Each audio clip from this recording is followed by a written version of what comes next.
Dear friends, in this video, we are going to discuss about the ladies composition, lady judges in Honorable Supreme Court.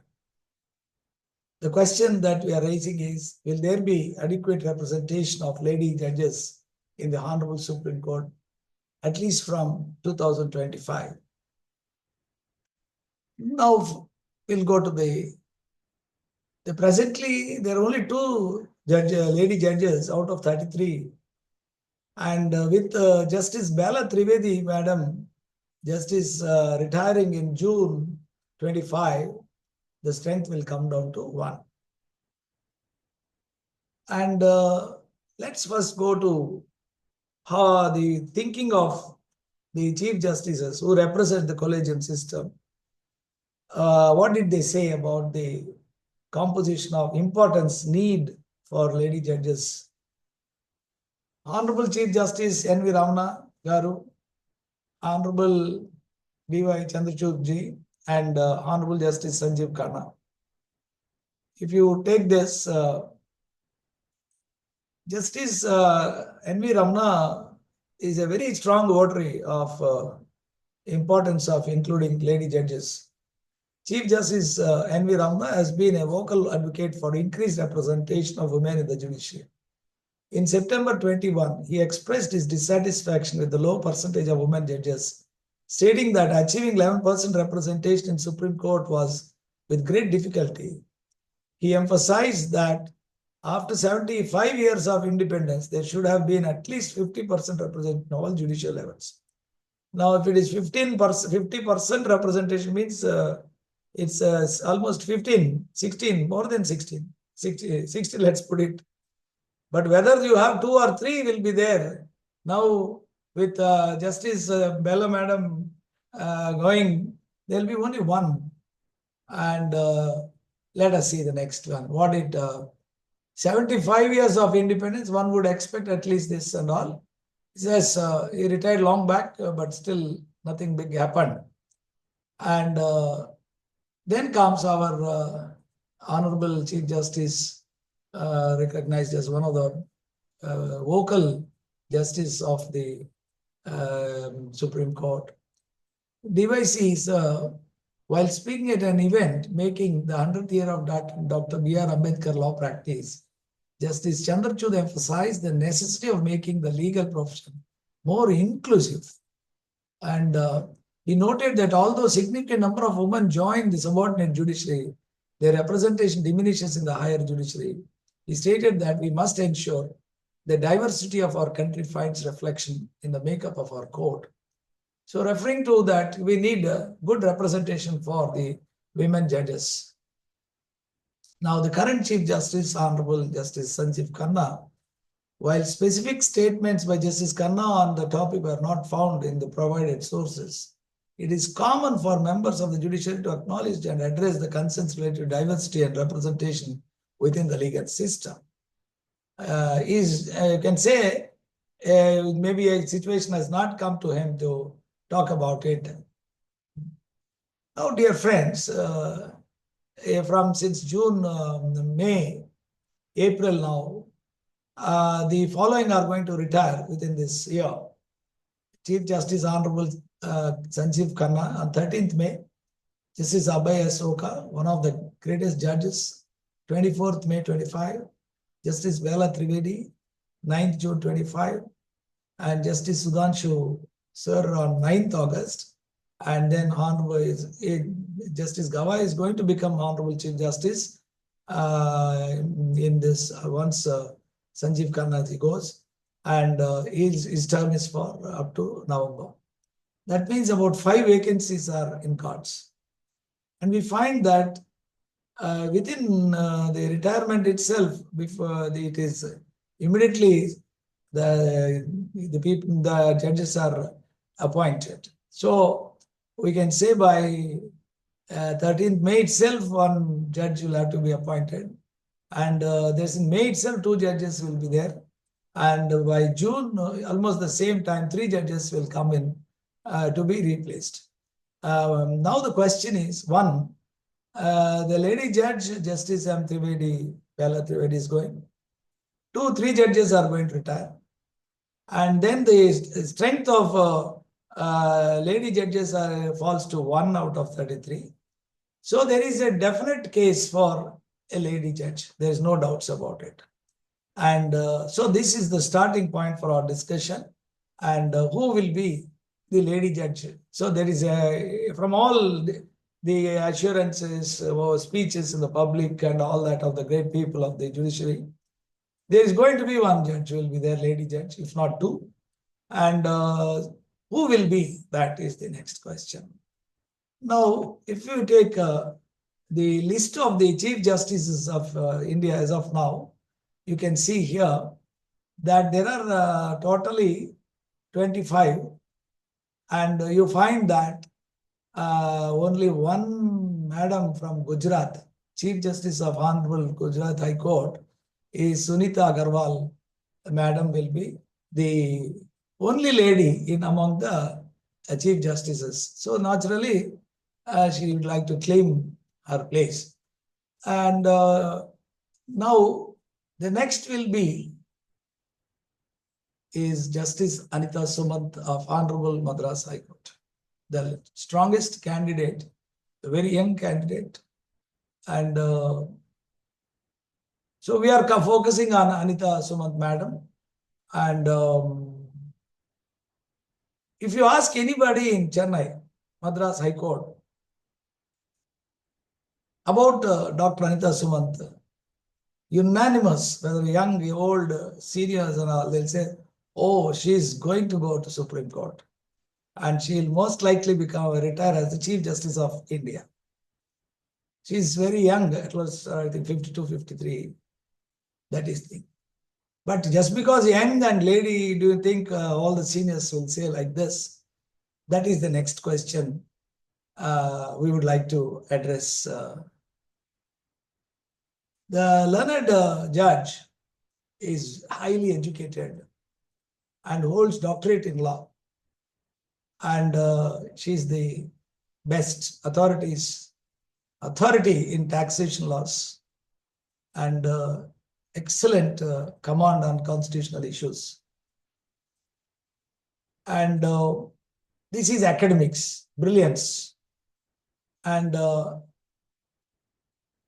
more than this, a prolific speaker in various topics, participates in discussions, shares her thoughts on ranging issues. She was so kind to animals itself. Many gentlemen are there. We'll discuss about some specific points on that. And acquiring knowledge, and in search of acquiring knowledge, ready to hear, learn.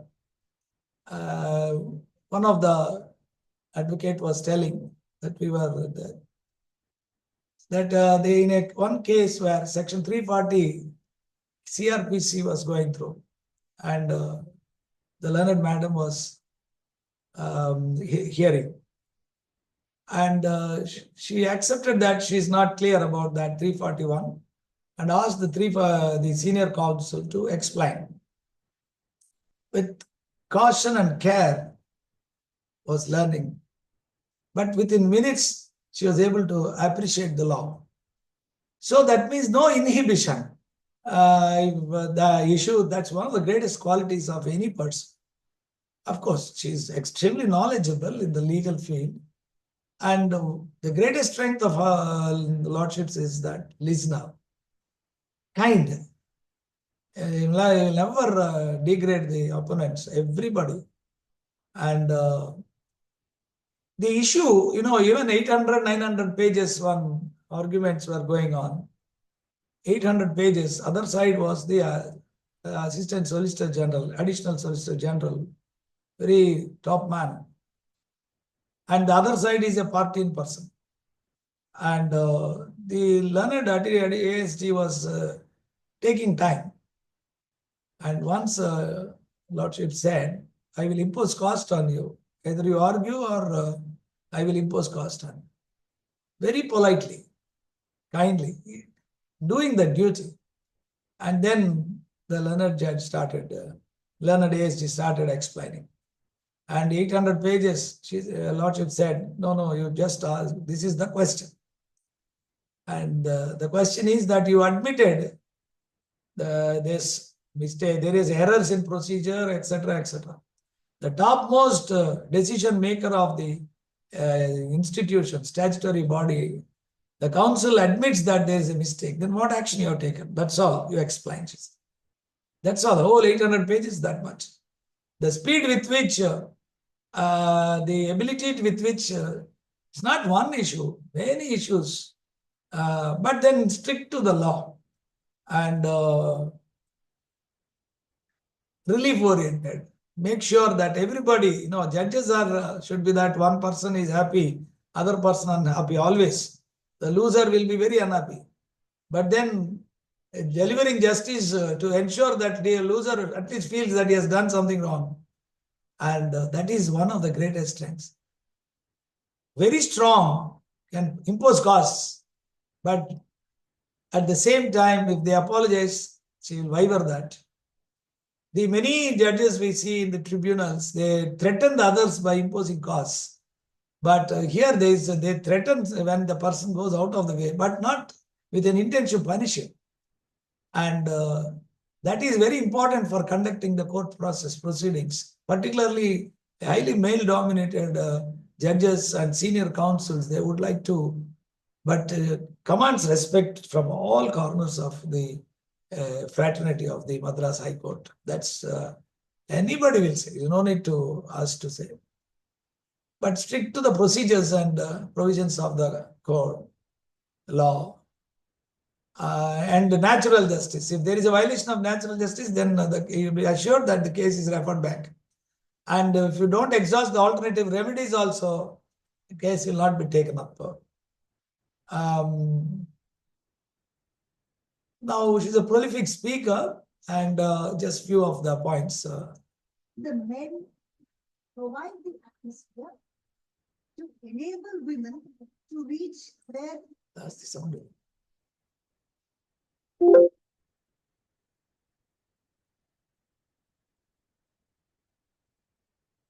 The men provide the atmosphere to enable women to reach where each of you have the potential to reach. Mr. Virdale mentioned some statistics. He said that out of the total of about, I just want to make a small amendment to that. He said that out of about 1,100, which is the sanctioned strength of judges today, we have 106 women, but the 106 has to be seen qua the working strength of men judges. And that would be 786, 1/7. Still not a very happy figure, but still it's better than 107 on 750 is better than 107 on 1,100. What do you say? Correct? Yes. So I just wanted to amend those that figure to you. But if you go to the districts, one of the earlier speakers also said that pan-India, the figure is close to about 50%. In Tamil Nadu too, we have very, very robust statistics. We have about close to 45% of the judiciary, Tamil Nadu judicial service, peopled with women. That's a very robust figure. And personally, I can tell you, in all the committees that I have been part of, whether we are recruiting law clerks or research law assistants or law assistants for the Tamil Nadu Judicial Academy or public prosecutors, whatever it may be, we find that women are putting a big fight when it comes to the positions, a very strong fight, if I may say, and they are running in majority for all those positions. It is important that men celebrate. It is important that the playing field is level. Swami Vivekananda said that society is akin to a bird with two wings. Men constitute one wing and women constitute the other. If you want to have society have a seamless and a smooth flight, it's necessary that both the wings must flap equally strongly.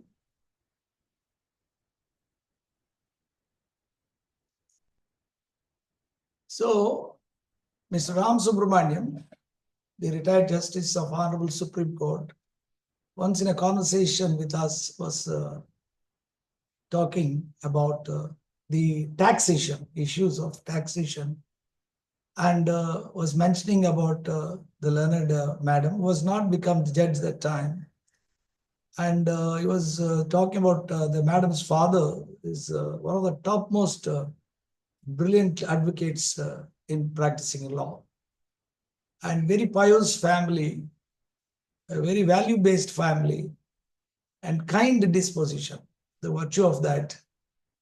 And you can find that ready to listen and adopt to the exploding technological innovations. Administration is perfect. And now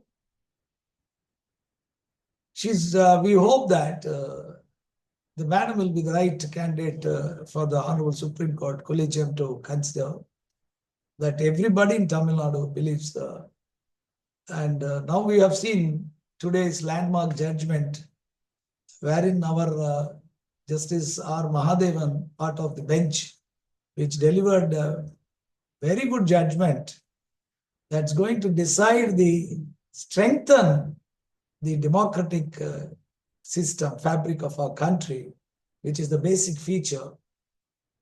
The judgment is appreciated by throughout the country, everybody.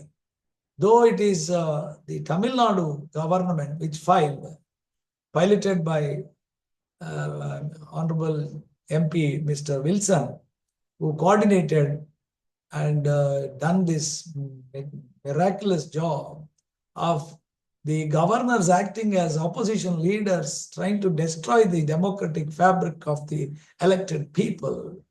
And what a judgment. We have seen number of judgments are being delivered by this bench of Justice Pardiwalaji and R. Mahadevan on many, many matters are highly appreciated. And this Madam Anita Sumant will join these people, Vishwanathanji, M.M. Sundaresh, 4 from Tamil Nadu. But of course, the madam gets her chance because one as the leading legal luminary, one. And the other thing is from Tamil Nadu. These are two secondary things. But then the first one is fair representation to ladies, and she stands the best chance. And it is not necessary that judge should be Chief Justice to become this thing. Where we have seen Justice M.M. Sundaresh sir went to Supreme Court directly. And even Honorable Justice R. Mahadevan went to Supreme Court as acting Chief Justice in 25th place. And because of the way in which Supreme Court is picking the best in fight of these things. And now in one shot, if you say how you can, the target, the standard against which you can measure the Honorable Justice Anita Sumant, if she fits into this bill, a judge should be astucious and restrained, impartial in temperature, steadfast, God-fearing, assiduous in his duties, free from anger, leading righteous life, and of good family. The foremost duty of a judge was integrity, which included impartiality and total absence of bias or attachment. You can be assured of no bias, whoever it is, as I explained you. Endlessly you can discuss, but then perfect judgments you can expect. The concept of integrity was given a very wide meaning, and the judicial code of integrity was very strict, says Brihaspati. A judge should decide cases without any consideration of personal gain or any bind of personal bias, and his decision should be in accordance with the procedure prescribed by the text. A judge who performs his judicial duties in this manner achieves the same spiritual merit as a person performing yajna. And thank you, dear friends. Let us all hope and wish and pray this happens. Thank you.